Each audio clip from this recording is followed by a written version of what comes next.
जैसे जैसे अरविंद केजरीवाल और उनकी दिल्ली वाली टीम पंजाब पर शिकंजा कसती जा रही है, पंजाब की सियासत में खलबली मचती जा रही है। अरविंद केजरीवाल पंजाब में अपने लोगों को ज्यादा से ज्यादा संख्या में शिफ्ट करना चाहते हैं। इसका सबसे ज्यादा असर पंजाब के एडवोकेट जनरल के ऑफिस पर पड़ा। पहले भगवंत मान ने सैकड़ों लॉ ऑफिसर्स से इस्तीफा ले लिया और उसके बाद एडवोकेट जनरल्स के इस्तीफों का सिलसिला शुरू हुआ। इसी क्रम में पंजाब के advocate general Gurminder Singh Gary ने अपने पद से इस्तीफा दे दिया है।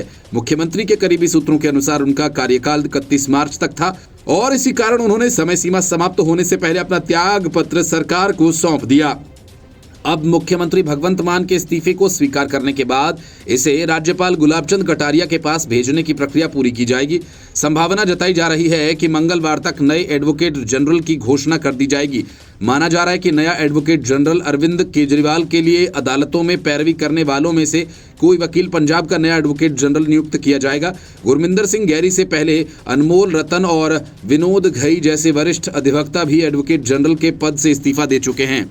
बार बार एडवोकेट जनरल बदलने की वजह से विपक्ष ने राज्य सरकार की कार्यशैली पर सवाल उठाने शुरू कर दिए।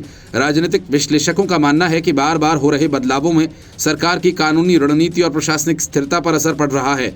सूत्रों का कहना है कि एडवोकेट जनरल कार्यालय के आंतरिक मुद्दे और प्रशासनिक फैसलों में असहमति इस इस्तीफे की प्रमुख वजहें हो सकती हैं। बताया जा रहा है कि लॉ ऑफिसर्स के सेवा विस्तार को लेकर असहमति बनी हुई थी, जिससे कार्यालय में असंतोष का माहौल था। इसके अलावा दिल्ली में आम आदमी पार्टी के चुनाव हारने के बाद पंजाब में भी प्रशासनिक फेरबदल किए जा रहे हैं, जिसका असर एडवोकेट जनरल कार्यालय पर भी पड़ा है। गुरमिंदर सिंह गैरी ने 1989 में पंजाब विश्वविद्यालय से LLB की डिग्री प्राप्त की थी। 2014 में उन्हें सीनियर एडवोकेट का दर्जा मिला। वे चंडीगढ़, दिल्ली और शिमला सहित विभिन्न उच्च न्यायालयों में संवैधानिक, वाणिज्यिक मध्यस्थता और आपराधिक मामलों के विशेषज्ञ के रूप में प्रैक्टिस कर चुके हैं। अक्टूबर 2023 में उन्हें एडवोकेट जनरल नियुक्त किया गया था। गुरमिंदर सिंह गैरी के इस्तीफे के बाद अब सरकार पर दबाव बढ़ गया है। वह जल्द से जल्द नए एडवोकेट जनरल की नियुक्ति करे। यह देखना दिलचस्प होगा कि क्या इस बार सरकार किसी स्थायी नाम को इस पद के लिए चुनती है या फिर बार बार बदलाव का सिलसिला जारी रहेगा। गुरमिंदर सिंह गैरी को अक्टूबर 2023 में पूर्व AG विनोद घई के इस्तीफे के बाद नियुक्त किया गया था। उनके इस्तीफा देने के पीछे एक प्रमुख कारण AG कार्यालय के आंतरिक मुद्दे को बताया जा रहा है, जिसमें कानून अधिकारियों के विस्तार शामिल हैं। सभी कानून अधिकारियों को विस्तार नहीं दिया गया, जिससे असंतोष पैदा हो गया। इसके पहले अनमोल रतन सिद्धू ने AG पद से इस्तीफा दिया था। जिस तारीख को उन्होंने इस्तीफा दिया उसी दिन पंजाब हरियाणा हाईकोर्ट में बंदी सिख प्रोफेसर दविंदर भुल्लर के केस की सुनवाई हुई थी, जिसमें उनके ऑफिस ने कहा था कि पंजाब सरकार 5 बार रिहाई की मंजूरी भेज चुकी है। ये मामला दिल्ली सरकार के पास पेंडिंग है। हालांकि एडवोकेट सिद्धू ने इस्तीफे के पीछे व्यक्तिगत वजह बताया था। कैश कांड में फंसे दिल्ली हाई कोर्ट के जस्टिस यशवंत वर्मा का बचाव करने कपिल सिब्बल खुलकर मैदान में आ गए हैं। कपिल सिब्बल ऐसे वक्त में सामने आई जब केंद्रीय गृह मंत्री ने साफ तौर पर कह दिया कि कैश कांड की जांच करने वाले पैनल की रिपोर्ट सार्वजनिक की जाएगी, ताकि लोगों को पता चल सके कि पूरा माजरा क्या है। लेकिन कपिल सिब्बल चाहते हैं कि किसी को कानो कान खबर न हो आखिर हुआ क्या, जजेस के पैनल ने क्या रिपोर्ट दी और क्या कार्यवाही हुई। ये सब पर्दे के पीछे छिपा कर रखा जाए। राज्यसभा सदस्य और सुप्रीम कोर्ट बार एसोसिएशन के अध्यक्ष कपिल सिब्बल ने सुप्रीम कोर्ट द्वारा जस्टिस यशवंत वर्मा के घर से बरामद जले हुए कैश मामले में आंतरिक जांच रिपोर्ट को सार्वजनिक करने को लेकर कड़ी प्रतिक्रिया व्यक्त की। सिब्बल ने इसे खतरनाक उदाहरण करार दिया और कहा कि इस तरह की कई कार्यवाहियों से संस्थान की प्रतिष्ठा को नुकसान हो सकता है। हालांकि संस्था की प्रतिष्ठा को नुकसान हो चुका है। जब जस्टिस वर्मा के घर से अधजले नोटों की बोरियां बरामद हुई, सुप्रीम कोर्ट ने 22 मार्च को पंजाब और हरियाणा हाईकोर्ट के मुख्य न्यायाधीश शील नागू, हिमाचल प्रदेश हाईकोर्ट के मुख्य न्यायाधीश GS संधवाला और कर्नाटक हाईकोर्ट के न्यायाधीश अनु शिवरामन की 3 सदस्यीय समिति गठन की, जो जस्टिस वर्मा के मामले की जांच करेगी। इसके अलावा दिल्ली हाईकोर्ट की आंतरिक जांच रिपोर्ट को भी सार्वजनिक किया गया, जिसमें वीडियो और तस्वीरें शामिल हैं, जिन्हें दिल्ली पुलिस आयुक्त संजय अरोड़ा ने दिल्ली के मुख्य न्यायाधीश देवेंद्र कुमार उपाध्याय के साथ शेयर किया था। सिब्बल ने कहा कि ये उनके विवेक पर निर्भर करता है, ये सही था या गलत ये समय ही बताएगा। दस्तावेज का स्रोत खुद कोर्ट है और फिर लोग इसे सही मानने लगते हैं। मेरे अनुसार ये एक खतरनाक उदाहरण है। संस्थागत प्रतिक्रिया एक ऐसा तंत्र होना चाहिए जो संस्थान को ये लिखित रूप से बताना चाहिए कि क्या किया जाना चाहिए। कपिल सिब्बल ने आगे कहा कि ईमानदारी से कहूं तो ये बात बार के साथ परामर्श करके तय की जानी चाहिए। हम जितना न्यायाधीशों के बारे में जानते हैं वे भी उतना ही जानते हैं। ऐसी बातों पर चर्चा करने के लिए एक व्यापक समिति होनी चाहिए और फिर उन मुद्दों को हल करने के लिए एक तंत्र होना चाहिए। अगर आप ये चीजें सार्वजनिक डोमेन में डाल देंगे तो संस्थान पहले ही हार चुका है। जस्टिस वर्मा के मामले पर सिब्बल ने कहा, जब तक कि जांच पूरी नहीं हो जाती मुझे नहीं लगता कि भारत का कोई जिम्मेदार नागरिक इस पर टिप्पणी करना चाहेगा। जस्टिस वर्मा को दोषी मानकर बार को भी हड़ताल नहीं करनी चाहिए। मुझे उम्मीद है कि इस देश में यह सिद्धांत बना रहेगा कि जब तक किसी मामले में दोषी किसी को नहीं ठहराया जाता तब तक उसे निर्दोष माना जाएगा।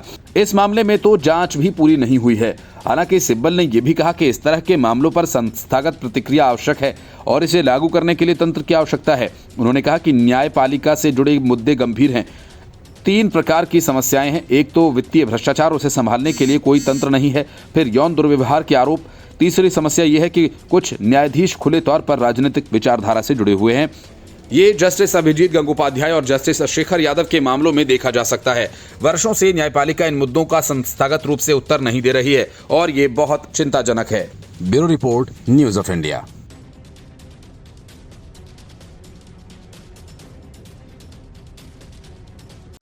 सरकार में मंत्री रहे आतिशी मरलेना, सौरभ भारद्वाज और मनीष सिसोदिया जैसे नेता दावे तो बड़े बड़े करते हैं, लेकिन उसके पीछे की हकीकत कुछ और होती है। ज्यादा दिन नहीं हुए जब तकनीकी कारणों से बुराड़ी में बिजली कट गई और समय से पहले बिजली सेवा बहाल भी हो गई। लेकिन इस पावर कट को लेकर आम आदमी पार्टी ने जमकर हल्ला मचाया। आतिशी से लेकर केजरीवाल तक और मनीष सिसोदिया से लेकर संजय सिंह तक सबने हंगामा खड़ा करने की कोशिश की।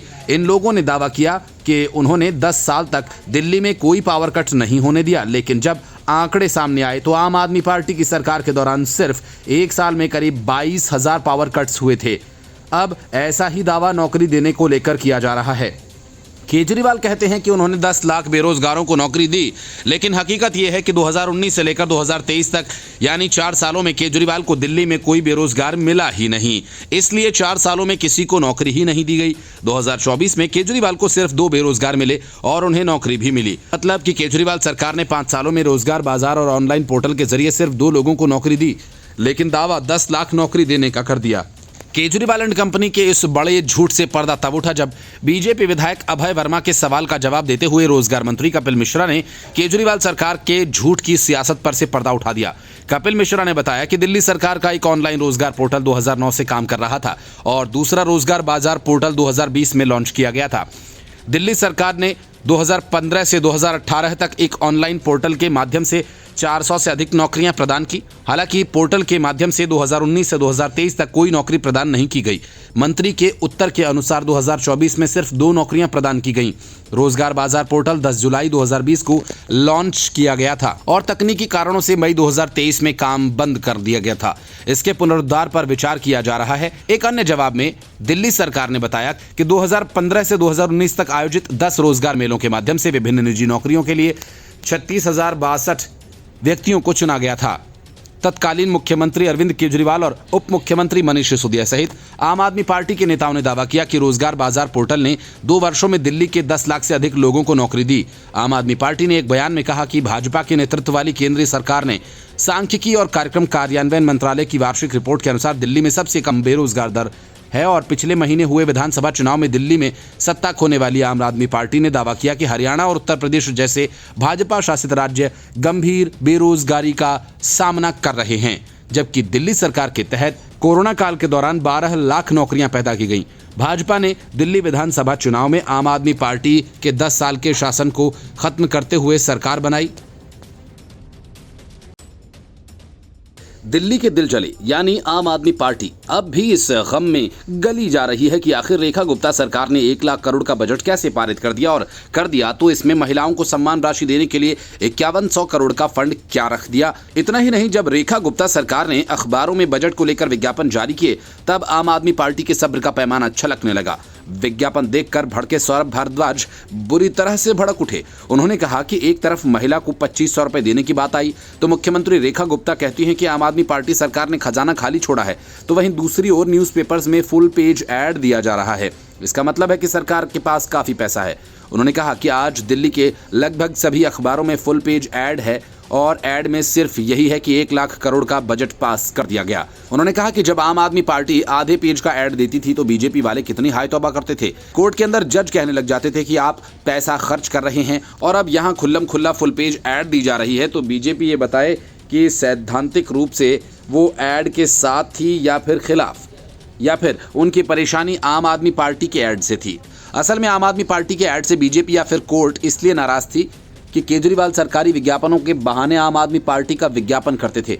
उनकी सरकार दिल्ली में थी लेकिन विज्ञापन पूरे देश में छपवाया जाता था। इस बात के कितने ही मामले सामने आ चुके हैं। जिन योजनाओं पर केजरीवाल ने एक चवन्नी खर्च नहीं की लेकिन उनके विज्ञापन पर करोड़ों खर्च हो गया। इसे ही कोर्ट ने फिजूल खर्ची बताकर कई बार केजरीवाल की सरकार को फटकारा भी था। अब बीजेपी सरकार के विज्ञापन से सौरभ का वही पुराना दर्द जाग गया और अपनी खींच मिटाने के लिए बेकार किस्म के तर्क देने लगे। इससे पहले सौरभ भारद्वाज ने कहा था कि दिल्ली बजट के अंदर एक बात तो साफ हो गई कि मुख्यमंत्री झूठ बोलती हैं। जब रेखा गुप्ता से पूछा गया कि महिलाओं को 2500 रुपए हर महीने कब से देंगी तो उन्होंने कहा कि सरकारी खजाना खाली है, पिछली सरकार सरकारी खजाना खाली करके गई है। असल में सौरभ भारद्वाज और रेखा गुप्ता के दो अलग अलग बयानों को जोड़कर नई सनसनी पैदा करना चाहते हैं। रेखा गुप्ता ने ये कहा कि बजट के फंड में एलोकेट किया जा चुका है, नियम तय हो रहे हैं, उसके बाद महिलाओं को हर महीने पैसे दिए जाएंगे। खजाना खाली होने की बात उन्होंने दूसरे संदर्भों में कही थी, लेकिन सौरभ भारद्वाज ने अपनी बात को सही साबित करने के लिए दोनों को जोड़ दिया। भारद्वाज ने कहा था कि दिल्ली सरकार के सरकारी आंकड़ों में कहा गया है कि इस सरकार के बजट का ओपनिंग बैलेंस 2965 करोड़ रुपए है। ओपनिंग बैलेंस का मतलब होता है कि पुरानी सरकार कितना पैसा नई सरकार के लिए छोड़ कर गई है। सौरभ भारद्वाज ने कहा कि दिल्ली सरकार का बजट साफ दिखाता है कि इस बजट का कोई सैद्धांतिक विचार नहीं। 1 लाख करोड़ रुपए के बजट ने दिखा दिया कि सरकार के अंदर कोई गंभीरता नहीं। ये सच्चाई के आधार पर बजट बनाए। भाजपा की दिल्ली सरकार ने पूरा का पूरा बजट एक काल्पनिक आंकड़ों पर बना दिया। उन्होंने कहा कि दिल्ली सरकार के पास 1 लाख करोड़ रुपए कहां से आएगा ये भाजपा ने नहीं बताया। क्या ये पैसा व्यापारियों से आएगा या भाजपा की सरकार 1 लाख करोड़ रुपए जुटाने के लिए व्यापारियों के ऊपर टैक्स की दरें बढ़ाएगी या उन व्यापारियों की गर्दन दबोचेगी जो कह रहे थे कि वैश्य समाज की सरकार बनी है। सरकार को स्पष्ट करना चाहिए कि 1 लाख करोड़ रुपया कहां से आएगा। Bureau report, news of India.